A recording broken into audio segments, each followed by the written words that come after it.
नमस्कार। The public India में आपका स्वागत है और मैं अखिल स्वामी आज बात करने वाला हूं जो बिहार में ये घटना घटी है इसका प्रभाव क्या होगा, इंडिया गठबंधन में इसका प्रभाव क्या होगा और एनडीए गठबंधन में इसका क्या प्रभाव होगा। नीतीश कुमार के इंडिया गठबंधन को छोड़ने से क्या इंडिया गठबंधन कमजोर होगा और एनडीए को कुछ फायदा होगा। जो ये मोदी जी ने किया है या कराया है,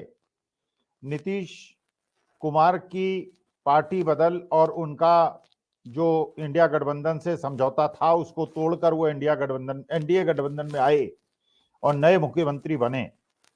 तो क्या इसका मकसद बिहार के अंदर एक मजबूत ताकत बन के उभरना था या इसका उद्देश्य केवल नैरेटिव को चेंज करना था और राहुल गांधी की पद यात्रा जो न्याय यात्रा बिहार के अंदर प्रवेश कर रही थी उससे लोगों का ध्यान भटकाना था। अगर आज आप हिंदुस्तान के परिदृश्य में देखें तो आज हिंदुस्तान में देश की जनता दो भागों में बटी हुई है। कुछ लोग ऐसे हैं जो मोदी जी के शासन से 9.5 साल के शासन से प्रसन्न हैं, उनको लग रहा है कि जो मोदी जी की नीतियां हैं उससे देश उन्नति कर रहा है, देश मजबूत हो रहा है, सशक्त हो रहा है और ये वर्ग पूरी तरह से मोदी जी के साथ है। एक दूसरा वर्ग है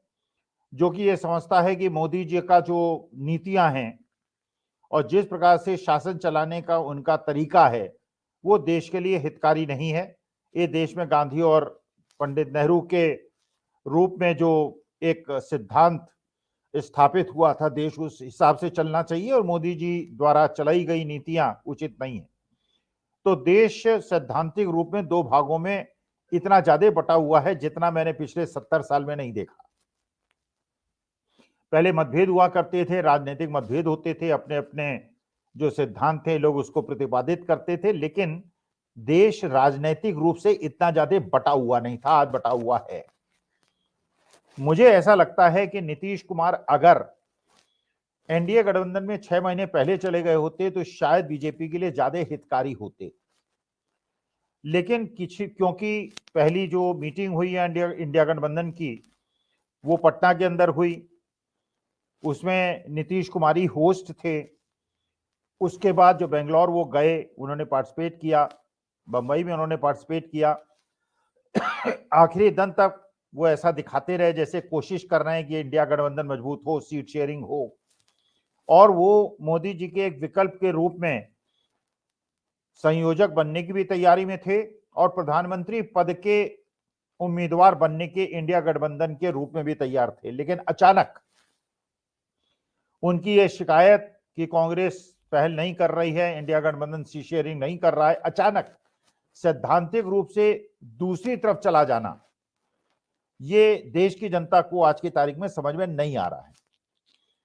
क्योंकि ये बात ठीक है कि आप गांधी के साथ, मान लीजिए आप स्वतंत्रता संग्राम में गांधी जी के साथ लड़े और चंद्रशेखर आजाद और भगत सिंह के साथ लड़े, तो गांधी जी की नीतियों से चंद्रशेखर आजाद, भगत सिंह, अशफाकुल्लाह सहमत नहीं थे, इसलिए उन्होंने एक समानांतर अपना तरीका निकाला आंदोलन करने का। लेकिन ये उन्होंने नहीं कहा क्योंकि गांधी जी देश के जो स्वतंत्रता संग्राम की लड़ाई लड़ रहे हैं उससे हम सहमत नहीं है, इसलिए हम अंग्रेजों से मिल जाएंगे। उन्होंने एक पैरेलल लड़ाई लड़ी। तो ये बात मानी जा सकती थी अगर नीतीश कुमार एक पैरेलल लड़ाई मोदी जी के खिलाफ लड़ते, क्योंकि वो अपने को कहते हैं कि वो सांप्रदायिक शक्तियों के खिलाफ हैं, सेकुलर हैं, और मोदी जी की नीतियां उन्हें अच्छी नहीं लगी थी, इसलिए 1.5 साल पहले वो उन्हें छोड़कर इंडिया गठबंधन में आए थे। लेकिन ये मानना क्योंकि इंडिया गठबंधन मजबूती से लड़ाई नहीं लड़ रहा है इसलिए वो एनडीए के साथ चले जाएंगे और सैद्धांतिक रूप से विपरीत धुरी में जाके मिल जाएंगे, ये बात किसी के दिमाग में उतर नहीं रही। दूसरा जो प्रश्न हुआ कि जो 17 साल में नीतीश कुमार तो चीफ मिनिस्टर बहुत साल से हैं, 18 साल से हैं, जो काम वो पिछले 17 साल में नहीं कर पाए, तेजस्वी यादव आरजेडी के साथ, कांग्रेस के साथ, लेफ्ट के साथ जब वो मुख्यमंत्री बने और 1.5 साल रहे, तो जिस प्रकार से वहां नौकरियां मिली, जिस प्रकार से वहां पे नीतीश कुमार मुख्यमंत्री जरूर थे लेकिन उनके सहयोगियों की वजह से लाखों नौकरियां बच्चों को मिली, तो जो काम वो 17 साल में नहीं कर पाए, 17 महीने में कर लिया, उसको छोड़कर वो उसी शासन व्यवस्था में अगर जाने को तैयार हैं जहां वो 17 साल में कुछ नहीं कर पाए थे, ये भी जनता के मन से बात उतर नहीं रही है। तो मुझे ऐसा लगता है कि जो सोचा गया था कि नीतीश कुमार के आने से एक लहर सी दौड़ेगी और इंडिया गठबंधन कमजोर होगा, ऐसा महसूस होता है कि जो समझ कर कि नीतीश कुमार एक एसेट की तरह एनडीए की तरफ जुड़ेंगे, आज ये महसूस हो रहा है शायद एनडीए गठबंधन को कि नीतीश कुमार एक लायबिलिटी बन गए हैं और इंडिया गठबंधन भी एक चैन की सांस ले रहा है कि अगर नीतीश कुमार के ये सिद्धांत थे कि अपने को संयोजक न बनाने से और प्रधानमंत्री पद का उम्मीदवार न बनाने से वो इतने ज्यादा निराश हो गए कि बिल्कुल विपरीत दिशा में चले गए,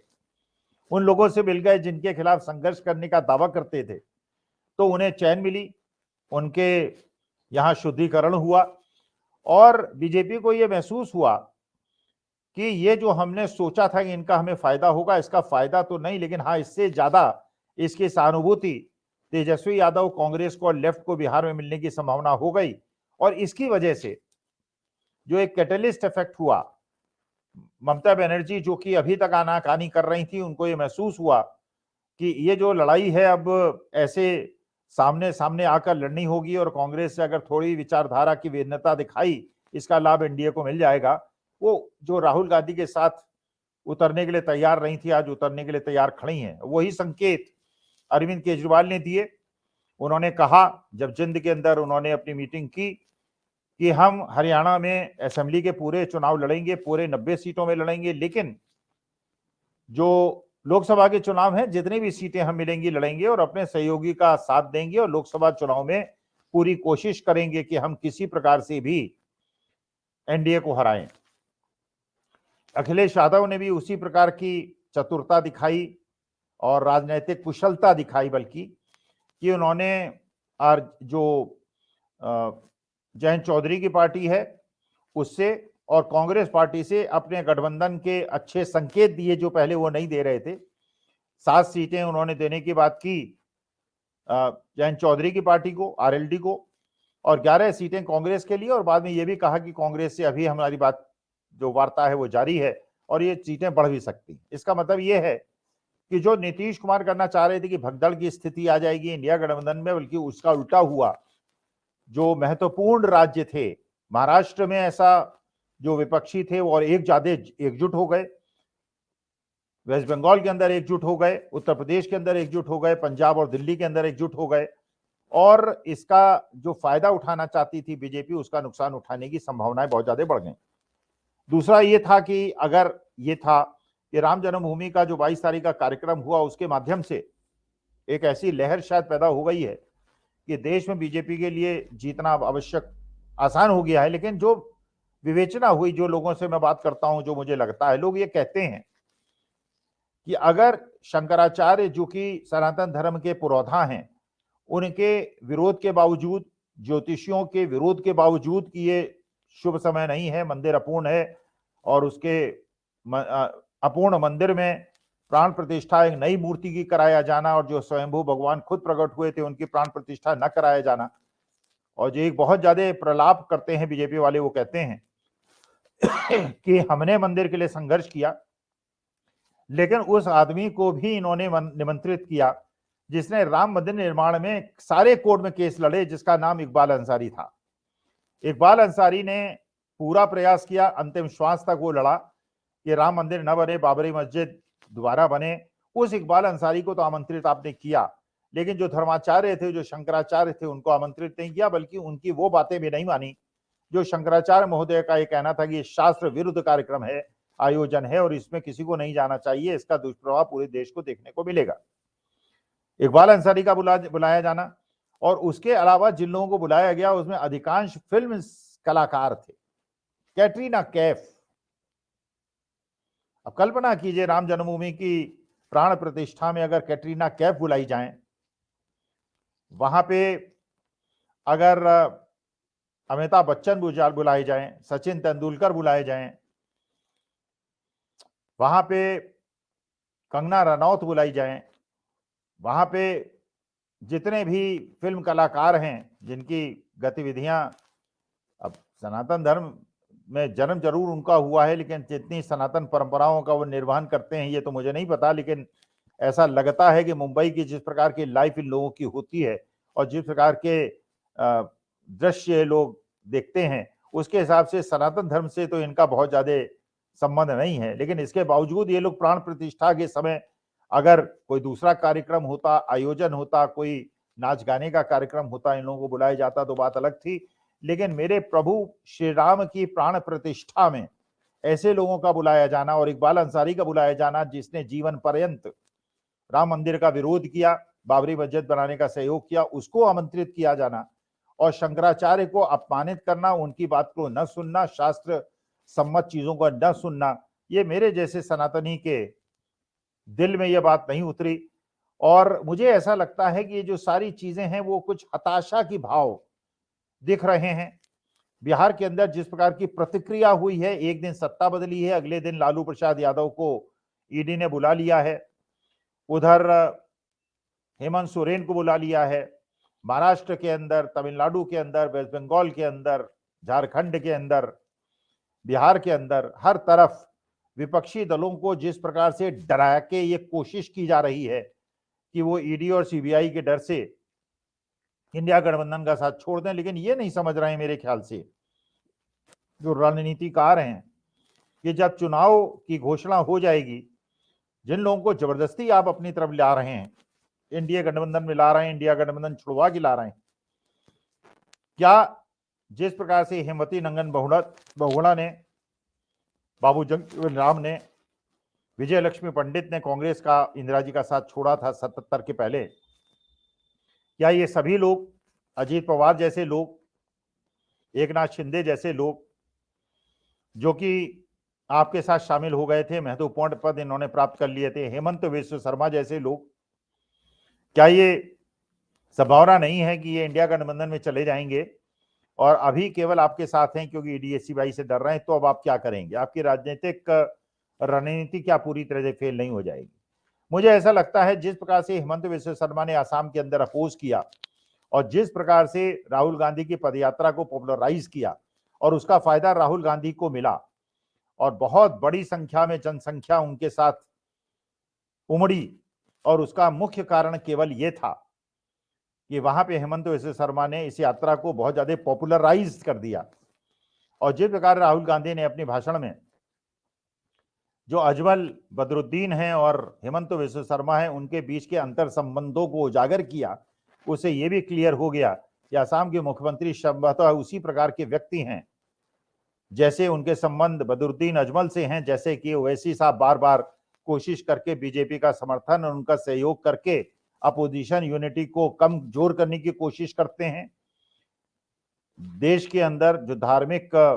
ध्रुवीकरण है उसको बढ़ावा देते हैं और बीजेपी का फायदा उठाते हैं। उसी प्रकार से बदरुद्दीन अजमल कर रहे थे। जैसे हेमंत विश्व शर्मा ने कहा, वो मेरे अच्छे दोस्त हैं, वो मेरी मदद करते हैं, मैं उनकी करता हूं, उनके 2-4 कैंडिडेट भी जिता भी देता हूं, जो मैं चाहता हूं वो करते हैं। तो उससे तस्वीर को साफ हो रही है।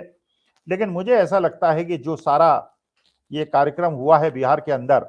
जो बीजेपी सोच रही थी कि नीतीश कुमार के जाने से एक झटका लगेगा, बल्कि इससे हुआ ये कि इंडिया गठबंधन जो कमजोर स्थिति में था मजबूत स्थिति में आ गया है। लोगों ने देख लिया है कि किस प्रकार के ट्रोजन हॉर्सेस जो हैं वो इंडिया गठबंधन के हैं। अंदर बहुत सारा ऐसा गंदगी है बहुत, और उनकी अब सूचना तंत्र इस चीज का प्रयास करेगा कि ऐसे कौन से लोग हैं जिनको आइडेंटिफाई किया जाए, आइसोलेट किया जाए, निष्क्रिय किया जाए, जिससे कि 2024 में बीजेपी के एजेंट बनकर इंडिया गठबंधन का नुकसान न कर सकें। और अंत में जो ध्येय है, जो उद्देश्य है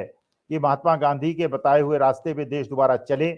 शांति के मार्ग पे चले, अहिंसा के मार्ग पे चले, धार्मिक विद्वेष से दूर हो, ये सारी परिस्थितियों को कायम करने के लिए जो शक्तियां आज के तार में जागृत हैं और जिस प्रकार से तेजस्वी यादव आज उभर कर बाहर निकले हैं, राहुल गांधी की पदयात्रा में उभर कर निकले हैं, अखिलेश यादव ने जिस प्रकार की परिपक्वता दिखाई है, आम आदमी पार्टी में जिस प्रकार से अरविंद केजरीवाल ने सारे खतरों को भांप कर ये समझ लिया है कि इस लड़ाई में, निर्णायक लड़ाई में आपस में मिलकर लड़ना होगा, वरना बहुत देर हो चुकी होगी। और तब इसका जब अब पछताए क्या होता है, जब चिड़िया चुग गई खेत वाली स्थिति हो जाएगी। तो नीतीश कुमार ने मेरे ख्याल से ये एक प्रकार से इंडिया गठबंधन का फायदा किया है कि दल बदल करके उन्होंने अपने को एक विलेन बना लिया है और तेजस्वी यादव को उभरने का मौका दिया है। और राहुल गांधी ने के अपनी पदयात्रा में इस समय एक जो कैटलिस्ट के रूप में एक भूमिका उनकी होनी चाहिए थी उसको दिखाया है। तो मेरे ख्याल से ये दांव उल्टा पड़ गया है और बनने चले गए थे छब्बे और बन गए दुबे। उसी प्रकार की स्थिति आज की तारीख में नीतीश कुमार के प्रकरण के बाद हुई है। इसका नुकसान होगा और प्रशांत किशोर जैसा कह रहे हैं अगले असेंबली इलेक्शन में जनता दल यूनाइटेड को 20 सीट भी नहीं मिलेगी और पार्लियामेंट इलेक्शन में 4-5 सीट भी मिल जाए तो बहुत बड़ी बात है। तो एक प्रकार से एक स्पेंट फोर्स को अपने गले में बीजेपी ने डाल लिया है। सीटें उन्हें एलोकेट करनी पड़ेंगी क्योंकि अब उन्होंने अब पलटू राम पलट भी नहीं पाएंगे, बीजेपी के साथ रह भी नहीं पाएंगे, सीटें भी देनी पड़ेंगी और जितनी भी सीटें वो नीतीश कुमार को देंगे उसमें इंडिया गठबंधन के जीतने की प्रबल संभावना होगी। तो ये उचित है कि एनडीए नीतीश कुमार को 2-3 से ज्यादा सीटें न दे क्योंकि जो भी सीटें नीतीश कुमार को देगी वो इंडिया गठबंधन को एक प्रकार से भेंट मानी जाएगी। नमस्कार, बहुत बहुत धन्यवाद, शुक्रिया।